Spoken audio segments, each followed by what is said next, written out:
Hello. Oh gosh.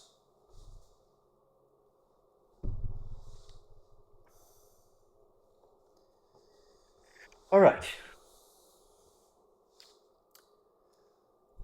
What do you think happened to me today? So I talked about I talked about how ouch, I'm really sore. I'm getting back in shape. I don't know if you can tell. Other people can tell. I'm getting a lot of compliments. Speaking of compliments, I went last week to like a pool party or whatever to meet some of my friends, spiritual friends. And then she told me at church the other night, we call hanging out together church because we're having deep conversations. Uh, she's like, she said her one of her friends was like, "So what's up with Pedro? He's kind of perfect." um, Thank you. I didn't get that. Like, I really lean into this autistic thing too much, but I didn't get that feeling. Um, Neither here nor there. So I just came back from the gym. Uh, a street before I see 666. I'm like, fuck you. I'm not turning around. But I know that I'm going to run into people usually that are that are that drain my energy, let's say. Okay? That'll be the nice way to phrase that. And then I'm thinking like I get my shake and everything. I get through the whole like someone I used to be friends with who I try to avoid now uh, sat down and talked to me and while I was waiting for my protein shake. And we talked about his mom's going through some very serious medical thing. So it was like, "How's your mom?" And just talked about that. And then I leave. I get outside, and I'm like, "I made it. Like, nothing bad happened." And then I run into someone who works with my dad, and we start talking. And then out comes, I'm like, "Why is this guy looking at me?" Oh fuck! It's the fucking Start Gallery guy who called me this week. It's like, the universe told me I was going to see you. So whatever. It's just a funny thing. Um, Anyways, uh, I get to my car in the parking lot and I look next to me and there's a girl sitting in a car and her necklace was 777. And I wanted to be like, but I don't think women like being approached in parking lots. It wasn't, I didn't know what she looked like. It wasn't to hit on her, it was just to acknowledge angel numbers. I also didn't want it to seem like that because I probably wouldn't recognize who this person was. And then the rest of her life, she seemed like that guy likes me. And I don't. Um, so Then, as I walk or as I'm driving out, I see a license plate that says Triple Z and Z's seven, and I mean it makes sense. It looks like a seven, just with a little thingy on the end. Triple Z, so that means 777. Then I leave my mileage on my car, hit 777 on the way um, home, and then I don't know, maybe that's telling me that I should journal because it's been a while.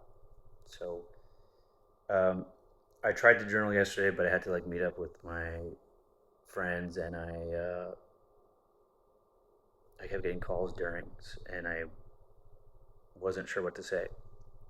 I've been thinking, I've been thinking and experiencing a lot, and a lot of growth. 7-7 is spiritual growth, right? So, um, what I'm hearing from people is that I look good and that I look better. I don't know why they didn't tell me I looked like shit earlier, but they're just saying you look good. You look buffer, you look fitter, you look leaner, you look, I don't know. It's like I hear conflicting things, but whatever it is, I guess it's working. Um, but I think the outside just mimics what's happening inside. I think I had to fix the inside for the outside to be acknowledged. because even if you look good, if you're closed off or whatever, people are like, ugh, don't touch that one. Um, so what do I want to talk about today? I listened to this Alan Watts thing, and he was talking about Buddhist philosophy. Someone was asking Buddha, who lived in the 6th century BC, um, metaphorically, how do I avoid the heat? It's too hot. And this is a metaphor for your emotions when life feels too hot. And he said, you have to go directly into the furnace. And then you basically burn off the pain. It can no longer hurt you then. So this is obviously not a literal thing, but a metaphorical thing. So weirdly, that is the lesson I think that I was more or less talking to my ex about this week, where uh,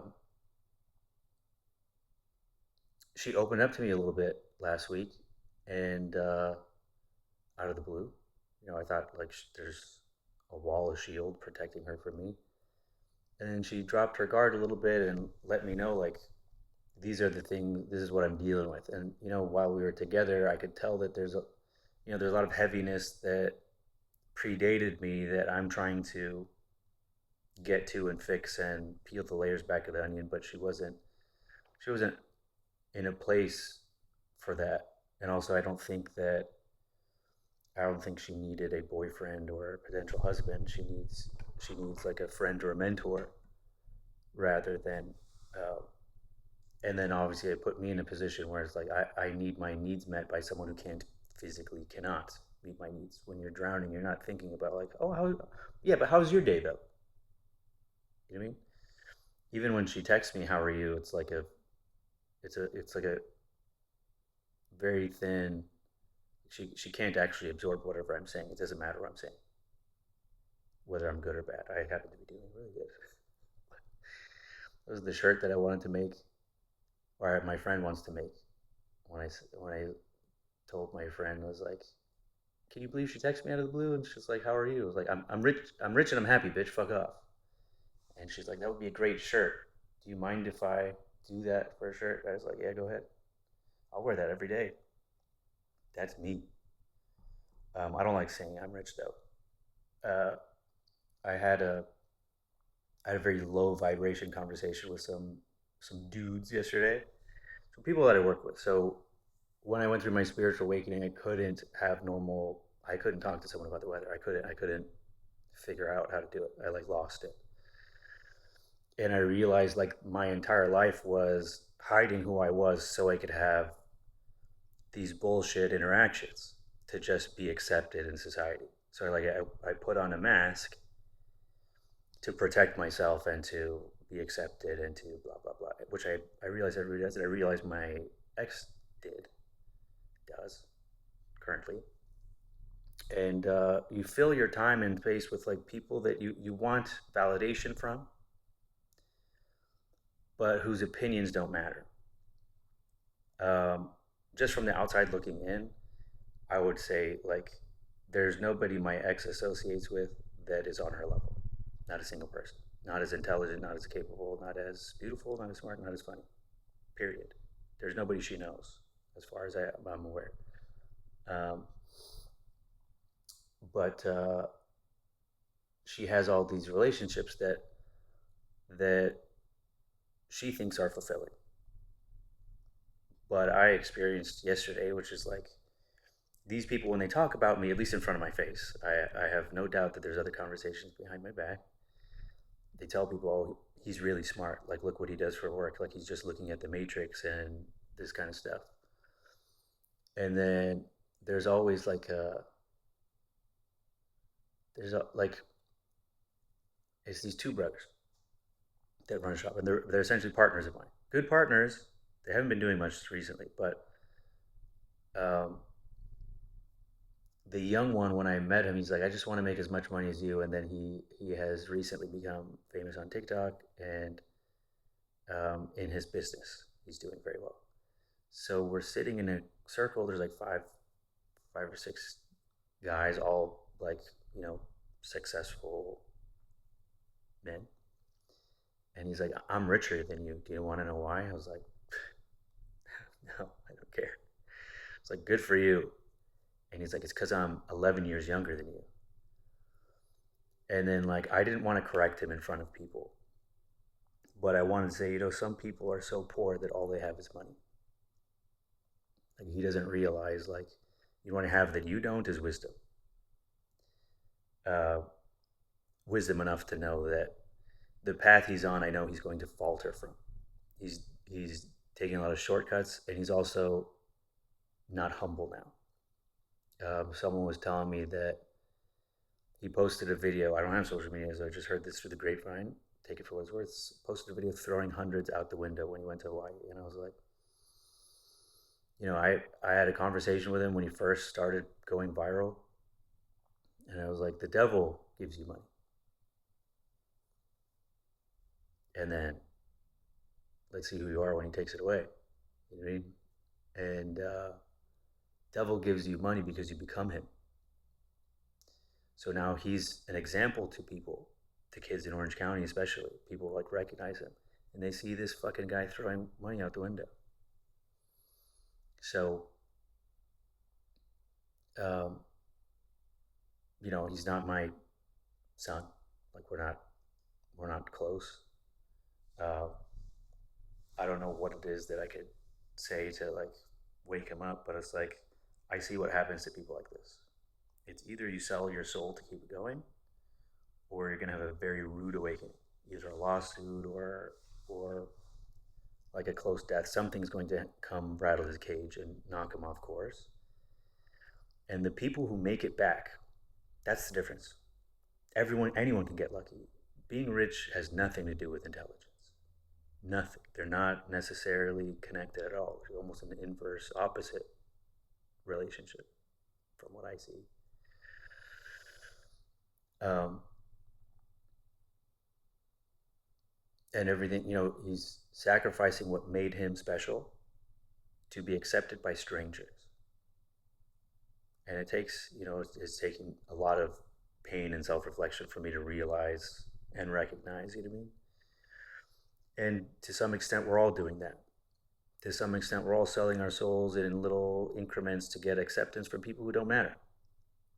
And I didn't realize that till I cut people off, deleted social media, and went in, went in. So about the Buddhist philosophy, about the Buddhist philosophy of going into the furnace. So human life is about pain avoidance. How do we end suffering? And if you'll notice in the medical industry, there's always a snake coiled around like a staff. The symbolism is like the same venom, poison that can kill you can also be the cure. So that's what the idea of going into the furnace is. It's like it'll hurt until it stops hurting. You know, you burn off the part of you that is afraid. The fear of pain oftentimes is a lot worse than the pain. So in that regard, I think the fear of my ex, the fear that she had of losing control and being hurt by me was more than the actual pain of being hurt by me. And I think I've already experienced that. I think I've already, he who suffers before he has to suffers more than he has to. So I don't, at least in my normal life, I don't tend to worry about things that are out of my control. I don't tend to worry about the future. But every now and then, I suppose, like I forget my lessons to relearn a lesson. And I kind of learned the same lesson in a slightly different way, slightly different way, slightly different way. So, um, like in my personal life, this family that I was close to for half my life. I realized that they were manipulating me for money, and I turned the other cheek and I wrote them a check, and it was the hardest thing I've ever had to do. And then in business, something similar happened. Someone didn't pay me for work, and I didn't I didn't apply the same lesson and knowledge. I had to learn again. The universe was teaching me. If I did work and someone didn't pay me, they did something wrong. God keeps score. And then if I go sue the guy or make his life miserable and like start harassing him and all this stuff, I'm doing something wrong. So this is what turn the other cheek means. It's like you're supposed to let go and let God. You're supposed to let go because that energy kills you. That's venom. That's poison you're drinking. Wishing bad about someone or wanting revenge. Uh, and the same token, you can apply this in so many other ways. Like when you're trying to make someone else happy, you're kind of doing the same thing. Specifically, I'm talking about like parents, family, friends. Like when you're doing things for their approval, you're drinking a little bit of poison, and you don't realize it. Just like alcohol, that's poison. It seems fun. On the surface level, it's fun until you're in tune with your higher self, your purpose in life, your who you actually are. Um, the more in tune I became with myself, the less my body could tolerate alcohol or drugs. I can't physically do it if I wanted to. Like when we first broke up, I think I was, so just angry about like I was just fucking. It was a one-way street. It's never my turn. Blah blah blah. I know that she was making me feel inadvertently how she feels, and I couldn't separate myself from it. I'm like a fucking super empathic. So exactly how she feels is how she made me feel. But I allowed that because I essentially wanted to climb into hell with her so I could show her the way out. And I wasn't afraid of being hurt. I wasn't afraid of losing my way. I know that I've been through much worse and come out of it. So it's like, hey, follow my lead. I can do it. Watch me. Um, and weirdly, I think now that the fear of the relationship ending isn't there, I feel like she doesn't see me as a threat anymore, and she's opening up, and she feels more connected to me. She feels the connection that I felt, which is like I felt like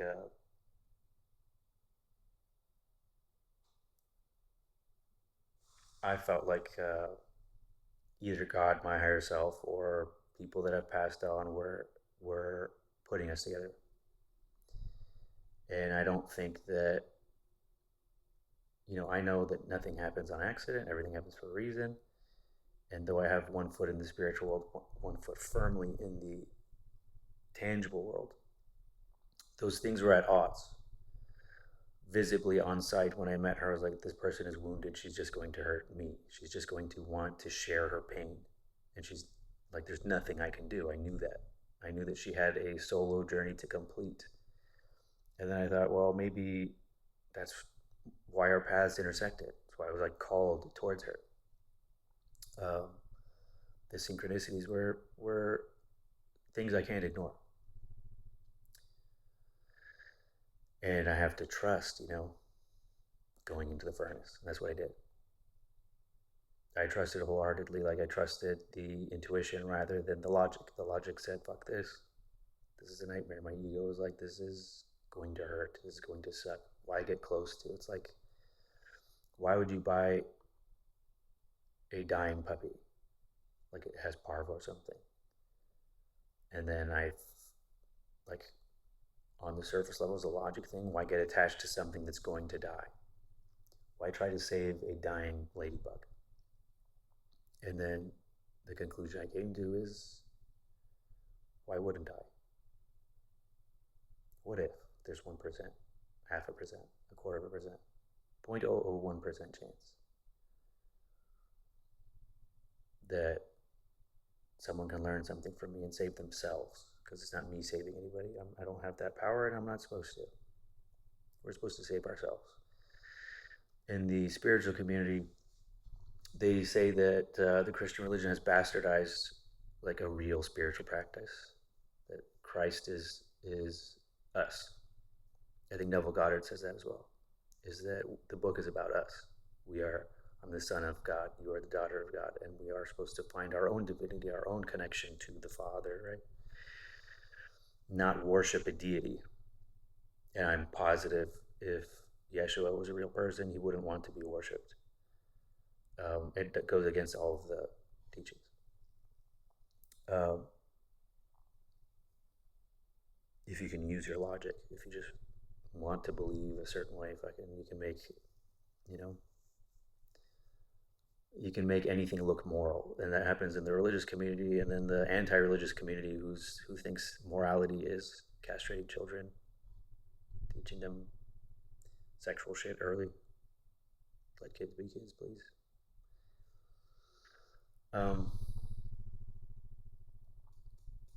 so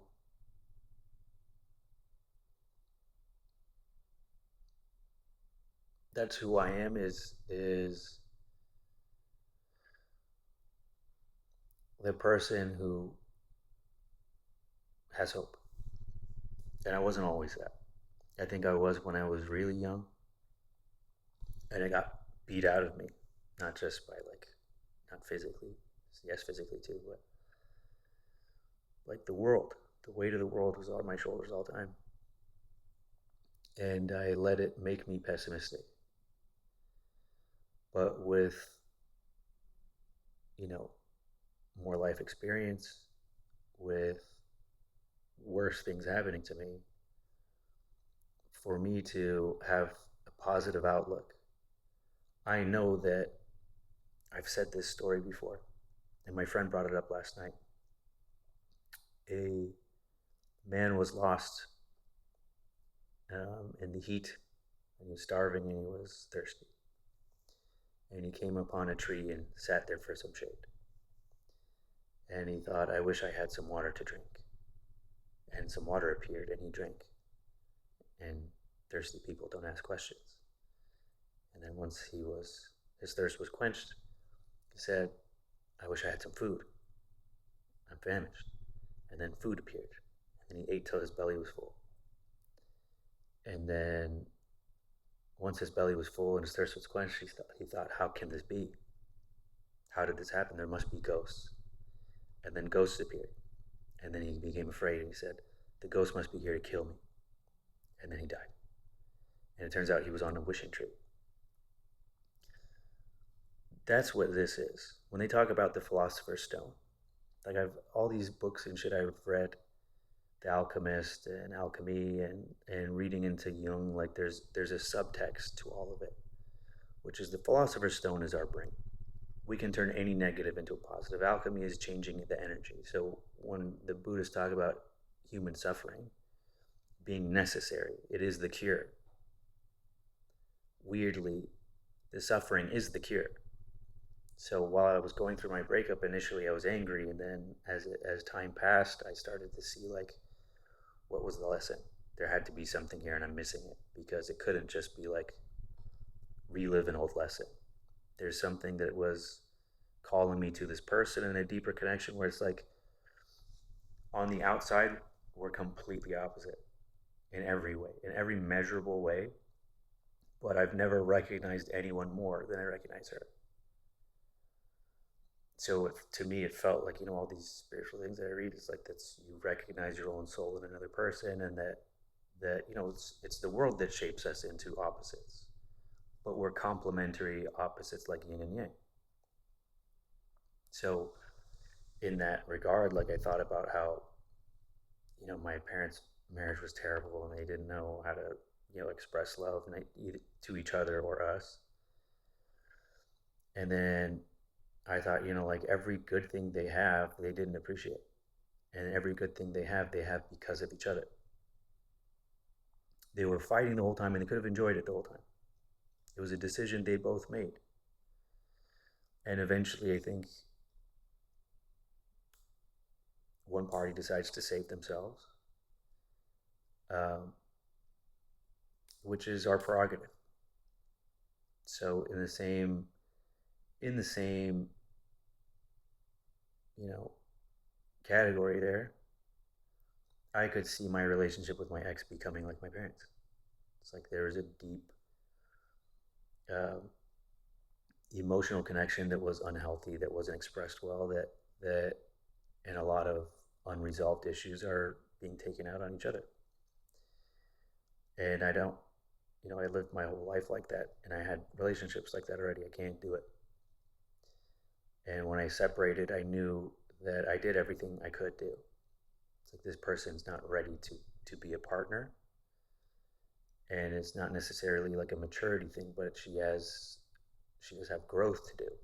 It's up to her whether she decides to do it or not. It's up to her entirely whether she becomes the hero of her own story. Not everybody does it. And interestingly, like every time I've been given the opportunity to date, like I'm getting attention and leave a good impression and stuff like this. So I had these married Persian women that I met in Mexico keep thinking about like, oh, you might like my friend. She's spiritual, blah blah blah. And I'll be cordial. I don't think matchmaking is how God works.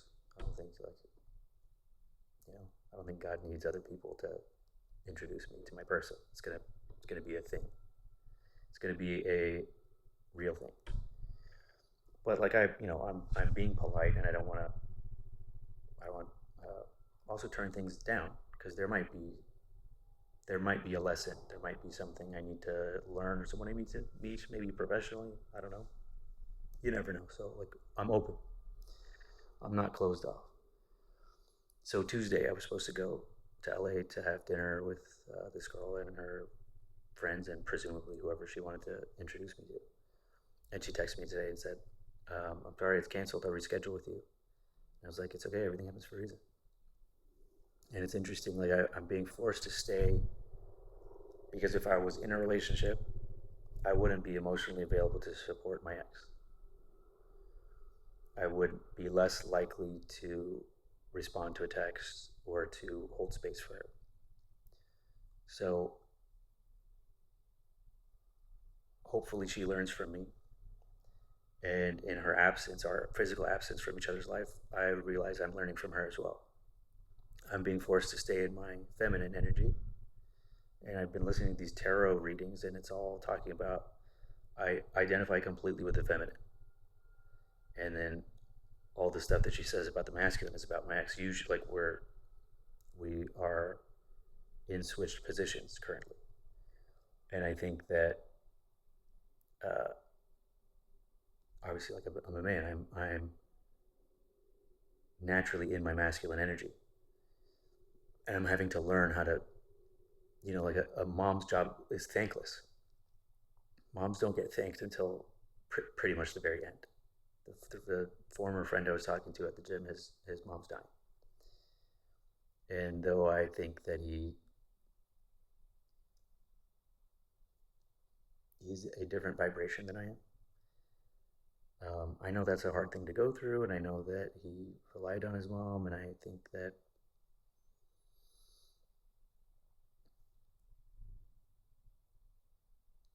we never appreciate them until the end.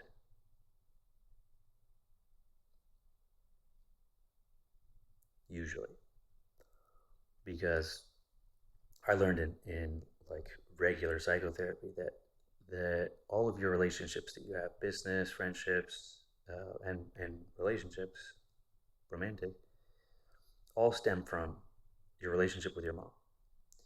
You don't actually need your father present.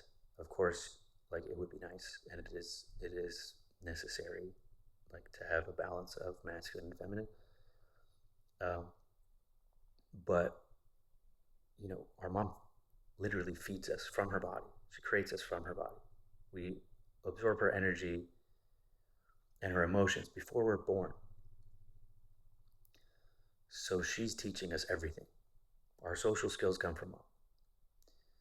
when we get older, dad can have influence, and I for sure feel like I am more my dad.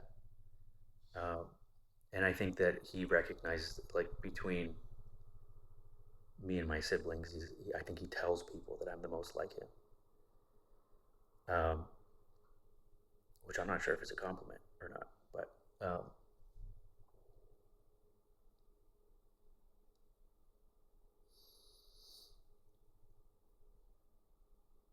the things that I don't like about myself are things I inherited from my mom, not from my dad. Although, like, I suppose both of them were very stubborn and had a propensity to skew unhealthy anger, show and express unhealthy anger. But thinking about how they grew up and whatever, it's like it's normal. And what makes me different is being able to see it and then not pass that on. Like, I wouldn't do to my kids what happened to me. I, one outburst could change someone's life, and I held on the things that my mom did because she was holding on to me. She needed me more than I needed her, so she's had her vice grips on, and it's out of fear. She was afraid. Like, if something happened to me, she would be inconsolable. Her life's over. So it's hard to, in the moment, appreciate that, because it's like you're you're fucking drowning me. You're making us both suffer. Fucking relax. But my job is to, if I had a daughter, is to not allow someone with the problems of the past should never be able to be made again if I do my job right. Which all comes from internal work. It's all in me that I have to do this. So there's nothing I can do about the past. And the past was the past for a reason. And I'm able to see very clearly that I'm the only one in my family going on this spiritual path. Even I tried to connect with this aunt that does tarot, and it was like where the paths diverge. Um, my awareness and my consciousness is disparate to the people around me, at least for the time being. It's like there was this lonely sperm whale. I don't know, it was a sperm whale, I think, that his octave was different than the rest of them. So he's calling for a mate, and the marine biologists are all weeping, like, oh, this poor fuck, they can't hear him. He thinks he's alone in the world, the vast oceans. And then I heard a story. I don't know how I fucking heard this. I heard another story that, like, they found another female that has the same genetic defect, and then they could talk to each other.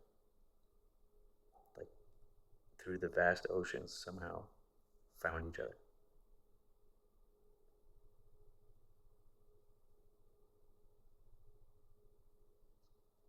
He wasn't meant for all these other whales.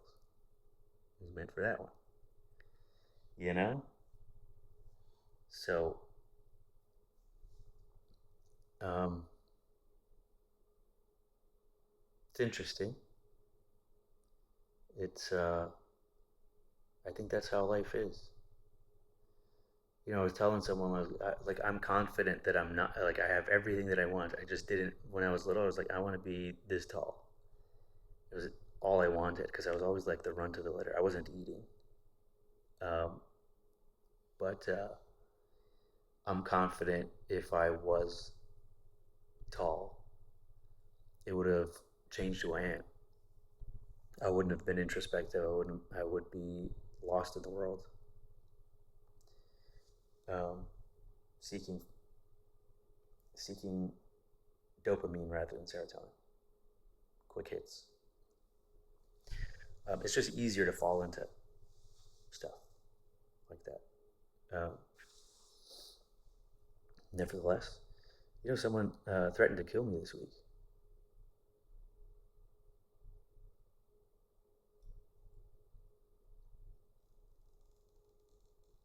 I don't know how I'm supposed to.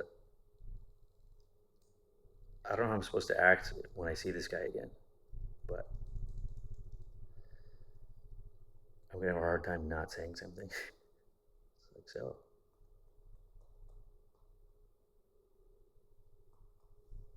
You were saying? Um, he said with a gun, which he said blow my brains out, which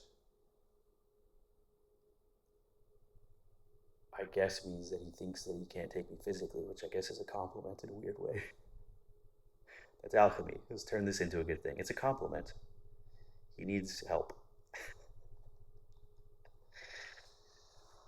Fuck that guy. He was so nice to me. It was so weird. People are fucking strange, man. Okay, so let's get back on track. So the suffering. So I believe that because of the way I grew up, I'm very hyper aware. I just hung out with my brother and like my old friends that most of them are married with kids. And my brother always wants to invite. There's like this core group, and he's like, "Oh, bring this person, bring that person." It's like these people don't belong here. If we were having a different type of night, it's like this is a core group. We've all been through a lot of stuff, and we're art. We only act a certain way around each other. And when you add another person or whatever, it changes the dynamic of the group. People feel apprehensive or whatever, and they're not themselves. It's like I don't want to entertain someone. I want to be present. Anything at the same token as like I realized that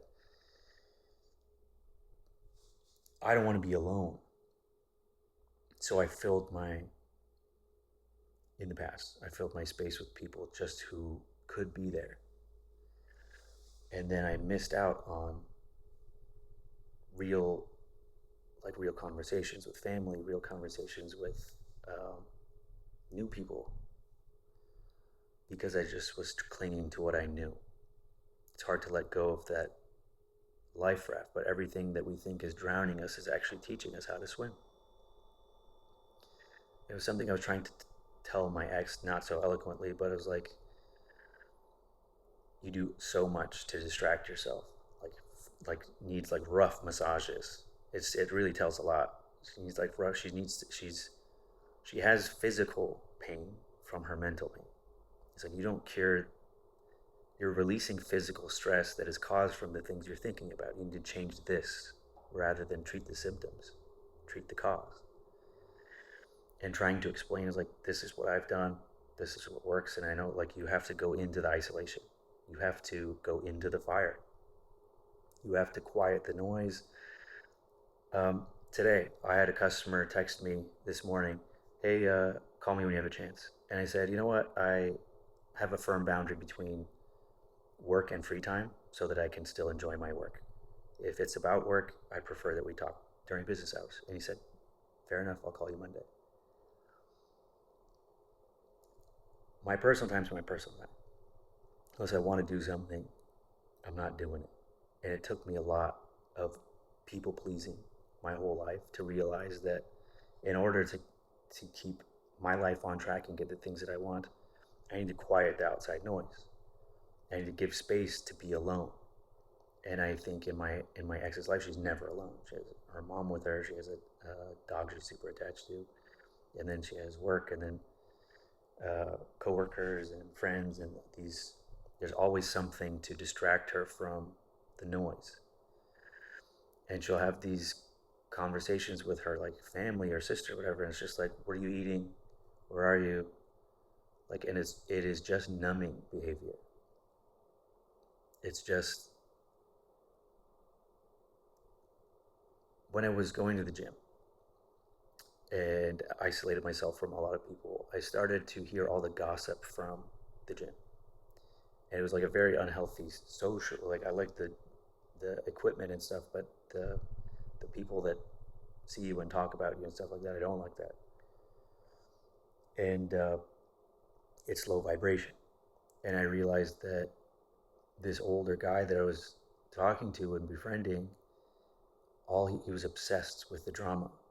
He was obsessed with knowing what's going on, and it's because he was avoiding his inner work. He was avoiding being uncomfortable. And how he did that, he's distracting himself with the stories of other people's lives. And how common is that? Especially like in the Persian community or just like any social circle. Like people love talking about drama and who got shot, who's going to prison, who's cheating on who, and it's like this. You don't need to know this shit. Nobody needs to know this. Don't tell me. It's low vibrational and it keeps you stuck. Right? So in order to get unstuck, you have to do something different. And everything that I do, it's 0 or 100. Either we ain't doing it or we're doing it all the way. So like when I diet, I fully diet. When I put my mind to something, I do it. No food or water 5 days. Like everybody that hears that, it's like, oh, what? No water? It's like, yes. Someone lied to you. Stop being a bitch. Try it. What? You don't masturbate? How have you not exploded?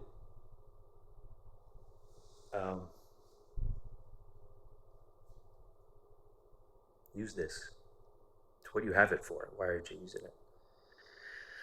All the answers are here. You know, your subconscious mind is 95% of your thoughts. And you are conscious of 5% of the shit going on in there. And everything you're doing in your day is to stay unconscious. Your work is doing like a bullshit task to keep you from doing your spiritual work. Your relationships, bullshit tasks to keep you from doing your spiritual work. The extracurricular activities, whether it's like, you know, whatever the fuck you're doing in your day-to-day life that you think is necessary is bullshit. It's distracting you from your answers. It's like, and things have to, usually people have to either be stuck for a long time or they have to, like there's this analogy of the Matrix. So Neo in the Matrix, he wakes up in this dystopian nightmare and has to eat gruel, and it's representative of a process. So I have a friend who's like, I don't want to wake up. I don't want to be at war with the robots and the machines or whatever. And it's like, no, that's the metaphor of the cocoon phase, basically. It's like there's only a few people in the real world. And then when you go back in to the Matrix, you can then control the Matrix. The Matrix doesn't control you. You're not sitting at the cubicle doing bullshit. Whatever you want in this life you can get. You can be happy every day. It's like no matter, like, I know that most people become motivated and stumble into some type of spirituality or manifestation techniques to get things. It's a good thing to have goals. It's a good thing to want things, success or abundance, whatever.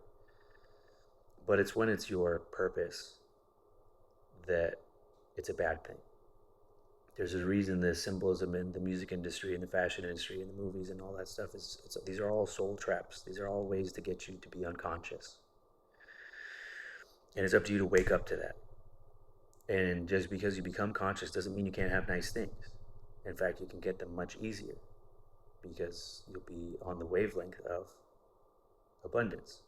You just make whatever you want to appear. People, things, places, whatever it is that you want, I guarantee you can make it happen.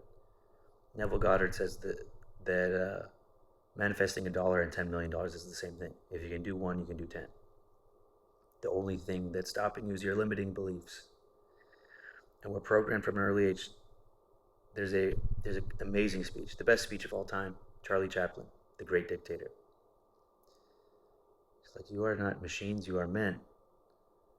And he talks about how the good earth is rich. It's abundant. And we have this mindset like there's not enough. It's like climate control is going to fuck everything up. It's like, okay. Don't you think it's weird that the people selling you the solution are the ones causing the problem?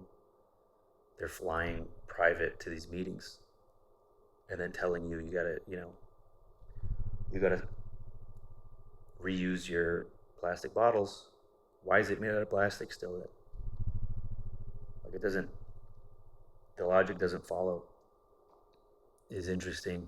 If you read about history, John D. Found out you can make medicine out of petroleum products, and then for thousands of years, natural remedies that are now considered pseudoscience. Things like I gave an example, like these pills here, pantothenic acid. It's 1,000 milligrams. If you make a dose of this, it does the same thing as Accutane. Accutane is a megadose of isotretinoin, which is vitamin A. That's liver toxic. You have to get prescribed by a doctor. A doctor has to do blood tests. All this shit. You can get this off the shelf. It's like 5 cents a pill, and it does the same thing. And I don't have to see a fucking dermatologist and get. You understand? Like this is how it works. Whenever you're ready to realize that it's just a big fucking scam. It's of course antibiotics and blah blah blah. Like there are good reasons to have a medical professional. Blah blah blah. I was just talking to my friend about his mom. She's doing chemo. Like mentally, she's not there anymore. Chemo wiped my grandfather out immediately. If I was in his position, I'd rather die comfortably, not spend my last weeks, days in a hospital bed, not knowing who I am, who's around me. He was looking at me, he had no idea who I was. It's like we didn't have a goodbye. I didn't even want to see him in the hospital. It's like that's not him. He's not there anymore. He's already gone. And I know, like I'll get a lot of pushback and blah blah blah. Like chemo, there's plenty of science to back it up, sure. But there's a lot of pseudoscience that has cured people for millennia. I'd at least try it first. I'd try fasting and turkey tail mushrooms and whatever the fuck I could get a hold of. Breathing techniques and trying to alkalize my blood.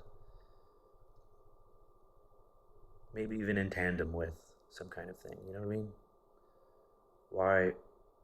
I talked to someone else at the gym, customer, and he had cancer twice. I think he was a survivor, and then they said like, oh, it's in his lymph nodes, like in his pelvis or something. And I told him, I was like, I have a friend who like has alternative treatments if you're in, and he's like, no, we're just gonna do like. Didn't even want to hear it. I was like, I'll give you his number just in case. Like literally when oncologists give up, they talk to this guy and say like, try whatever the fuck. I was talking about that spiritual lady that drank her own urine and how that they're finding enzymes they can isolate from your urine when you have a cancer or something and replenish your body with that specific enzyme to neutralize it. There's research on it. We never hear about it again because there's no money in a cure. They don't cure things very often.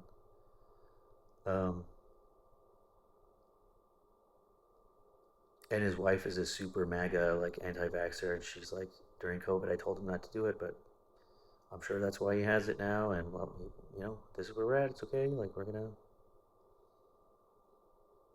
And it's interesting. Like he thinks he's gonna die, and he's enduring it. He's doing everything in his power to not have hope.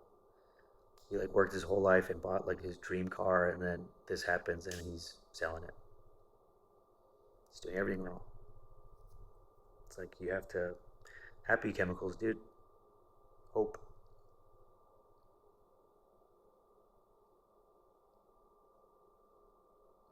It'll be interesting to see what happens there. I obviously hope for the best, but the human mind is a crazy place. We cause our own suffering, just like that guy on the wishing tree. So, subconsciously, our mind is working on bringing things to us all the time. It's like a magnet. And when you're unaware of what it's attracting to you, you suffer. And you think the universe is happening to you, not for you. You're too close to the tree to see the woods. You don't see the bigger picture. You don't see how you're doing it to yourself. And weirdly, like as I've been journaling and as I've been growing myself and seeing my last relationship was a transformative, I know, very important thing in my life. For as short as it was, it brought a lot to the surface, which obviously is very important. But what a profoundly powerful person that must be. Because other women have come and gone, and I, didn't care. I never gave them a second thought. Never, nothing. Um, but I feel like I have felt, which is she's in that position where everything she doesn't scratch the itch. Everything she does to numb herself is not working. So she's looking for new things. Like when we broke up, she signed up for pottery class. I'm like, you're doing all this shit and you won't even like you're not even hanging out with me. You have all these extracurricular activities that you're starting to do. Is like this isn't how it works. And then I don't know if she's still going or if she kept going, but your answers aren't outside. So I told her, I was like, I can't make decisions for you. I can't answer your questions. I can tell you where not to look.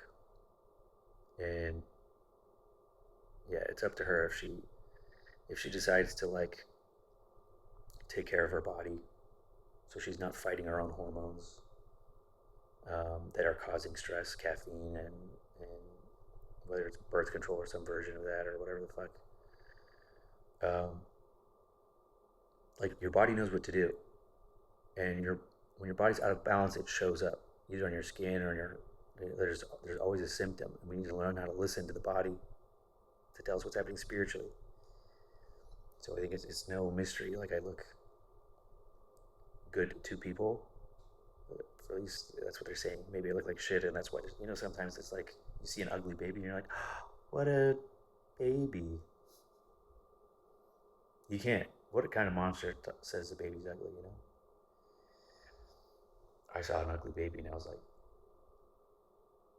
cool. Congratulations, man. I'm sure he'll grow out of this phase. Looks like a little gremlin.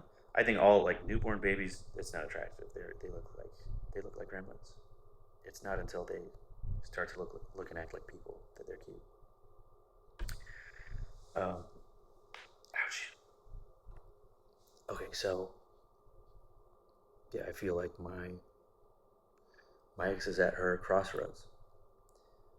Do I choose unconsciousness or do I choose consciousness? Do I choose to become the leader of my family, my social group, my life? Do I follow lost people and have the same lives as lost people? I was talking about how her friend is 50 and has the woo, let's get fucked up vibe, and chain smokes weed all day. It's like where your thoughts go, energy flows. Who you spend time with and the places you go, you're investing your energy into becoming that. That's why successful people surround themselves with successful people. If you don't want the life of that person, the temperament of that person, the marriage of that person, you don't necessarily have to cut them out, but you should be investing more time in your future. You have to know what your future is, which is what the spiritual thing is. The spiritual hero's journey is figuring out who you are and what you want. The individuation process. And there's tons of, people much smarter than me talking about this for hours and hours and hours on YouTube, in books and audiobooks, whatever. You can find this information everywhere. I'm just saying from my experience, when I didn't know where I was going, I couldn't choose a partner. It was just like, okay, you're near me, let's see if this works. Oh fuck, if this is a nightmare, no. And then now I have the lists. self-reflection and some kind of growth needs to be priority number one. As I said in that meme my friend sent me, is like, don't commit to me, commit to your growth, and I'll meet you there.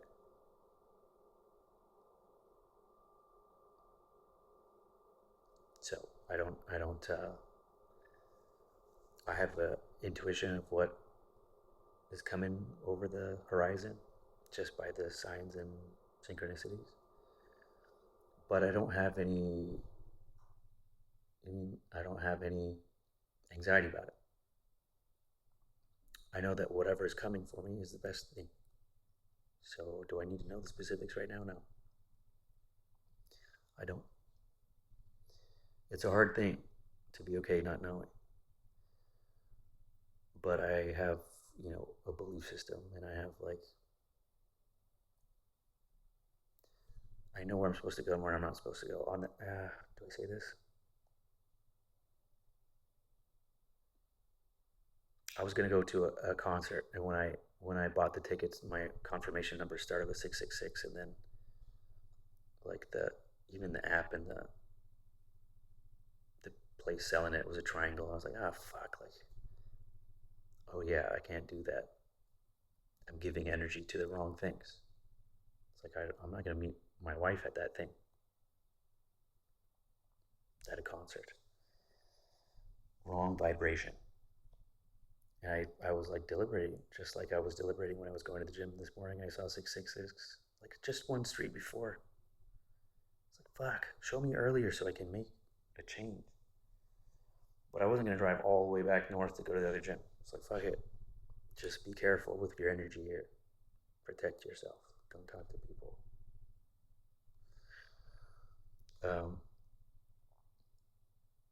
And then, yeah, ran into someone who was after my energy. Money is energy. He gave me a very weak handshake.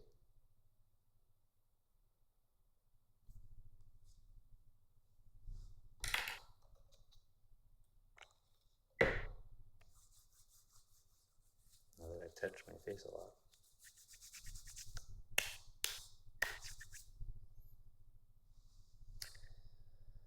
Just killed like billions of microscopic organisms. Wrong neighborhood, motherfucker. Okay, so what I was talking about was going into the pain. And you know what? We're social creatures and we're looking for pain avoidance. I was afraid to be alone. That was a hard thing to do. Hard thing to do to isolate myself. Deleting your social media is fucking hard. Deleting the app, whatever. Okay, who can't take a break?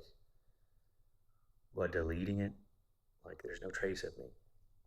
The only thing on me online is my lawsuit with McLaren. So it's like,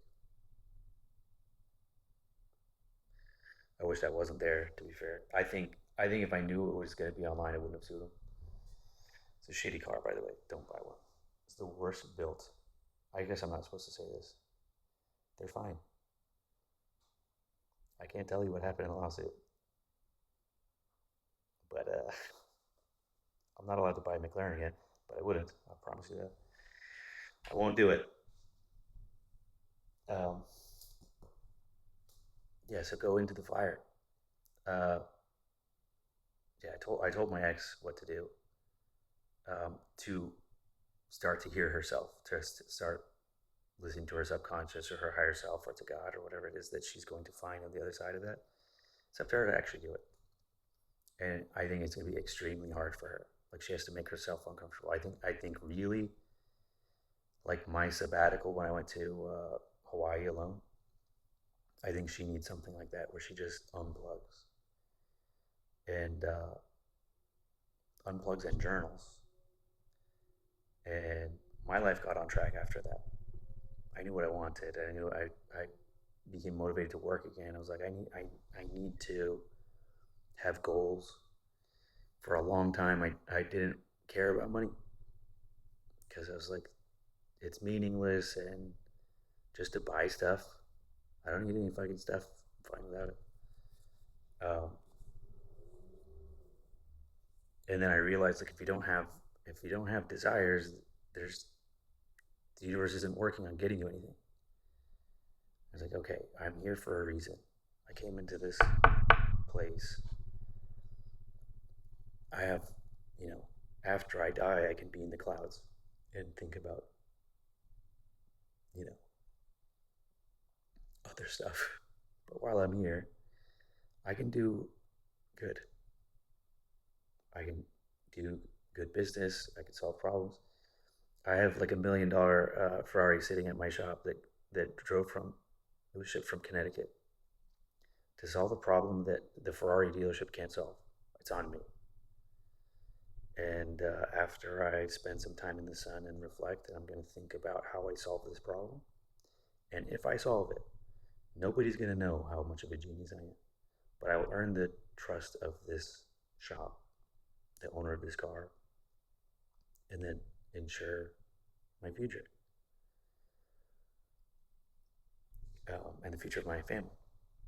It could be residual income from a new business relationship. So uh, I have to think a lot. If you want to know specifically, when the car goes over 30 miles an hour, the check engine light blinks and it says visit the dealer and a bunch of other warnings. So someone else couldn't figure it out, then they called me, and I've tried a bunch of different stuff. Something I think is wrong mechanically. So something's wrong mechanically, and I have to fix it with software. So that means something's wrong in the physical world that I have to think to fix. I'm an alchemist. It's my job. Let's see if I do it. How exciting would that be? I get a big payday from this dude. He gets to go to Car Week and show off and shoot flames and, you know, go tell this young kid how much money he has. I'm richer than you. Conversations. I don't go to Car Week. Car Week is like a dick measuring contest for every douchebag in the car world. Um, I've never been. I'm sure I could get a lot of business if I went. Maybe meet Horatio Pagani and tell him like, hey, I'm I'm the best in the world at making your cars better as fast as they should be. Um, I don't know that much. Cazzo dice, cazzo guidi, come cazzo sei vestito? I don't know that much Italian. Cazzo fai? Everything starts with cazzo. That's all I know. Uh, but yeah, I don't like that, and I need to be authentic in everything I do. Otherwise, I'm not happy. So like telling that customer this morning to fuck off. It's like I've wanted to tell him to fuck off so much. I saw him at the gym and I had to work out with him. It's like, dude, it's it costs money. Everything that you're talking about costs money. The solution is it costs money. From here, you know, we can talk about it all day. You're gonna have to open your wallet, whether it's here or there or there. It's like it's fucking exhausting. People feel really entitled to your time. Boundaries. When you're in control of your time, you just feel in control of everything. So you should work on that. However you get to that. I remember when I worked at Bank of America, and I worked in like a community. It's all old people, and at a retail bank, you're a salesman. You think that bankers are there to like fucking balance your checkbook or whatever. I mean, one old guy had me balance his checkbook, and I was happy to do it because it meant I didn't have to do other shit. I was like, "Oh, I've never balanced a checkbook. How the fuck would I know?" And then I looked. I was like, "Oh, you counted the check twice. Cancel that out." And he thought I was a genius. And then I had to go work for a bunch of people dumber than me, And I did this thing where we're supposed to get 3 checking accounts, 6 savings accounts per day. How many people walk inside a bank for a new account, do you think? And like my commission was based on it, which is like, it's pennies. I fucking,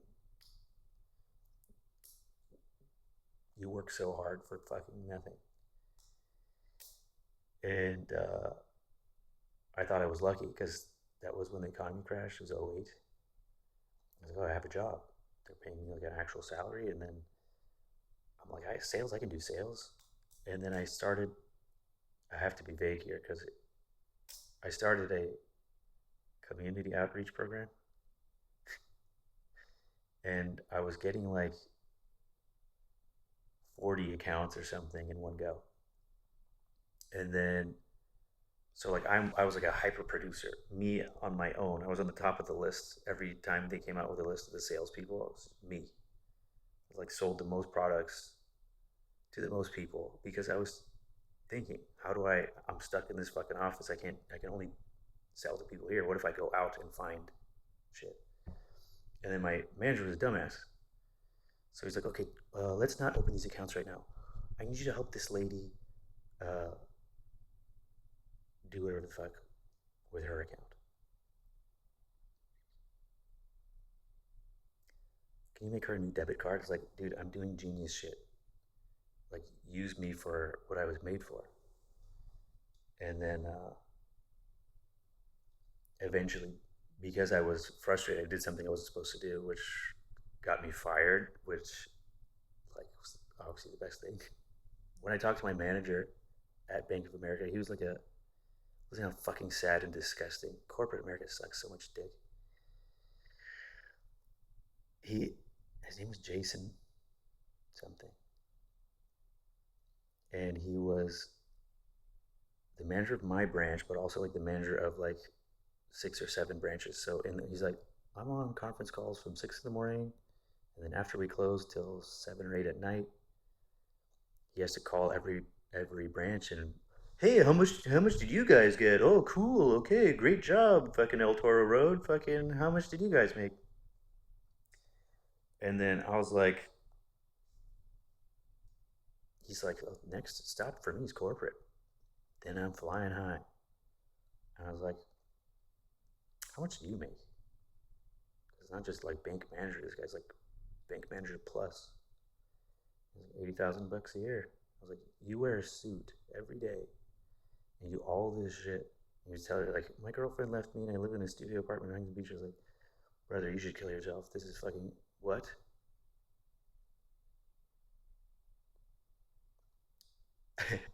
I walked in.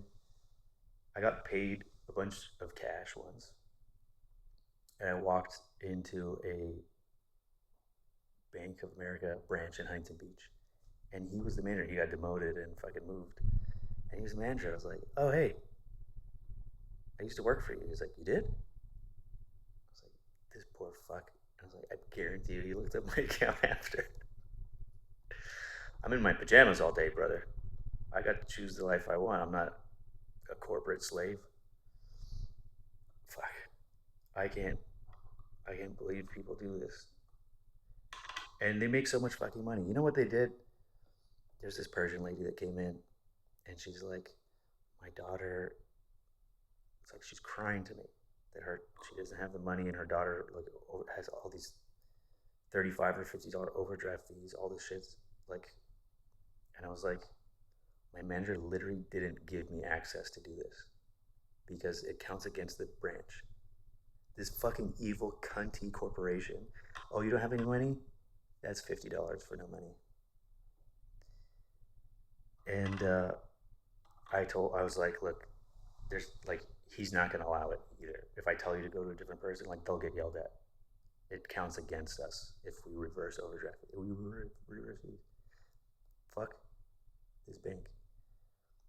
Um, so I told her it was like your best chance is to call customer service and ask them, and then call back and ask another person, ask another person, ask another person. Eventually, you just get to someone who has a heart. She's like, okay, thank you. She wiped her fake tears away and fucked off. Um,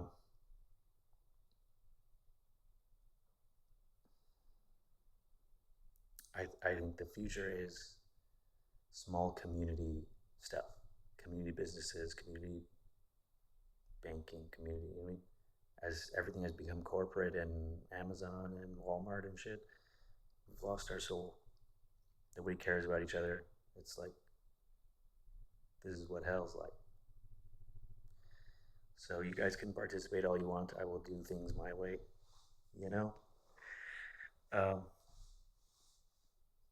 I don't think you have to make people suffer to make money. I think you can do a good thing in the world and make money at the same time. I think necessarily when you do good in the world, abundance is a natural side effect. And if I was ever in front of a crowd talking about my success or whatever, I would just talk about how I'm concentrating on being a good person, how I made the hard decisions. I did the right thing even if it hurt me. I chose to help even if it came at my expense. That's who I am. And there's no social media posts that would show that. There's no LinkedIn fucking, you know what I mean? How would anyone know that? So I decided I should not have those things. I only do this because it's a long format way of me, I'm thinking things out. Am I on trial for my thoughts? I've said things about like I think there's a misfire with homosexuality. I think necessarily there has to be something going on that is a you know something going on in the psyche. And of course, you'd get lynched out here for that. I didn't say pick your pitchforks up and let's kill them. I'm just saying like I think there's something going on here. And I just read that Jung and some of his students claim to have cured it entirely. Now, using the word cure obviously will trigger somebody, but that implies that everything that we're suffering about is a result of something psychological. Now, you can argue that gay people aren't suffering, and that's fine. I don't know. Like, I don't think they don't have to change. Whatever makes people happy, fucking, I don't care. It's not my business. But I think like if we're animals, the goal is reproduce, right? So they're like, oh, that's interesting. You decided to shoot a load in some guy's butt. What makes that happen? What's your family like? How did your father treat you? Is there like you mean? Is there something? Hmm. Um, or the people that switch teams. It's like, I'm so curious. Like, who's that guy that was on the cover of the Wheaties box and he was like a triathlete or whatever, and now he switched teams and he's this fucking. He's a huge bitch. He's a gigantic fuck. Like he's looking down at Arnold Schwarzenegger. I'm a lady. I'm a Republican lady. Um, Fuck, that's weird. Like, there's so much to unpack there. You're not interested psychologically what's happening to that person? They went from like super masculine to super feminine. Obviously, something going on spiritually. I think everything that people say and do is there's something going on. And I'm just academically interested. I'm not trying to fix anybody or change anybody. It's like, how did that happen? How do you decide to do that? You still have your dick, or did you kind of turn it inside out into one of those things?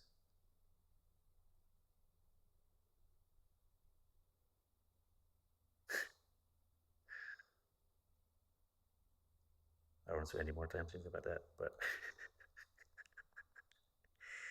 yeah, I mean, what a world we live in. Is this not hell? Tell me it's not hell. You watch the news, it's for sure hell. What's more demonic than a chick with a dick?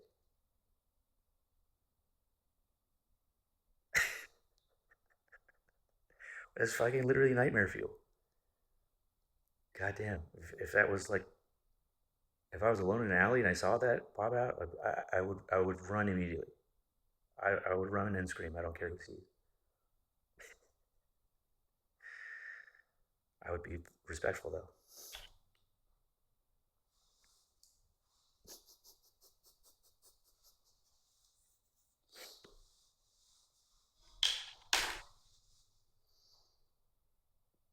This has to be hell. I'm fucking, I'm so convinced this has to be hell. But it's like they're recruiting for hell.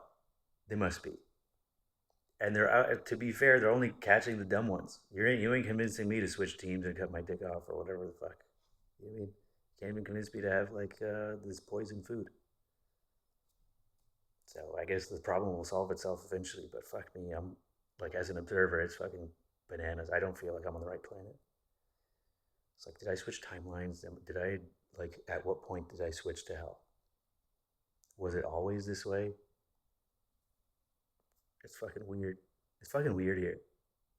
And I like because I resist the flow of traffic, I'm considered weird. In an insane world, the sane man must be must appear insane. Fuck. I'm the weird one. Okay. All right. Anyways, human suffering. Uh, the cure to suffering is suffer more.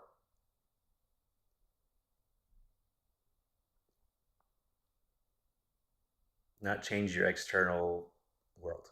That's not. You change the internal, and the external changes. If you change the way you think, if you change the way you look at things, the things you look at change. Wayne Dyer. So I guarantee you, these people that are chopping their dicks off, that is something psychological that could be talked through. Because I guarantee you, once they switch teams, all their problems don't go away magically. Um, and it's disingenuous, and it's I think a crime against humanity, frankly, to convince these people that they should. Something's wrong with you. You're born in the wrong body. Your feelings are always right. Let's validate every crazy thought you have until you're literally a mutant and you can't reproduce.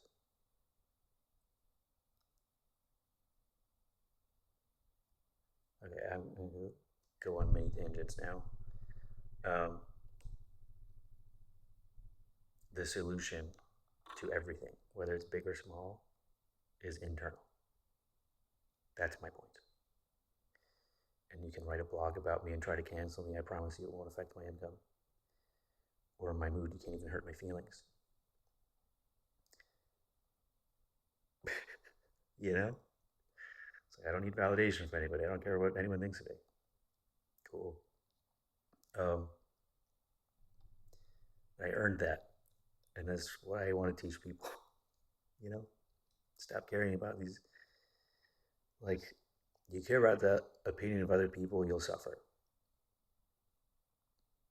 That's like I guarantee you the people that built these social media things, they know more about human psychology than fucking any organization in human history. This shit is engineered to make you suffer. Because when you're suffering, you're a consumer, a hyper consumer. And you'll know how far you are away from your peace by how much you need to consume. Can you sit in a room without your phone, without buying something, without talking to somebody, without looking something up? That's the litmus test. Try it. Try it and see how fucking crazy you actually are. How far we've come. And how much work you have to do. Whether you decide to do it or not is up to you. But that's the litmus test. Can you be alone with your thoughts? If you're lonely when you're alone, you're in bad company.